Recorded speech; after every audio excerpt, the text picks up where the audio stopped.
حدیث نمبر 2975۔ حضرت عروہ رضی اللہ تعالی عنہ سے مروی ہے، فرماتے ہیں میں نے حضرت عائشہ رضی اللہ تعالی عنہا کی خدمت میں عرض کیا، میں اس بات میں حرج نہیں سمجھتا کہ میں صفا مروہ کے درمیان سعی نہ کروں۔ ام المؤمنین نے پوچھا کیوں؟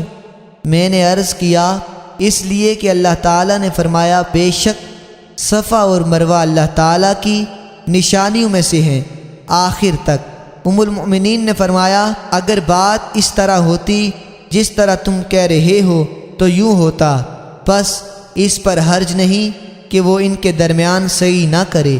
یہ آیت ان انصار کے بارے میں نازل ہوئی، دور جاہلیت میں منات کا احرام باندھتے تھے، بس وہ صفا مروہ کے درمیان سعی کو جائز نہیں سمجھتے تھے۔ جب وہ رسول اکرم صلی اللہ علیہ وسلم کے ہمراہ حج کے لیے آئے تو انہوں نے یہ بات ذکر کی، اس پر اللہ تعالیٰ نے یہ آیت نازل فرمائی، بس مجھے اپنی جان کی قسم اللہ تعالیٰ اس شخص کے حج کو مکمل نہیں کرتا جب تک وہ صفا مروہ کے درمیان سعی نہ کرے۔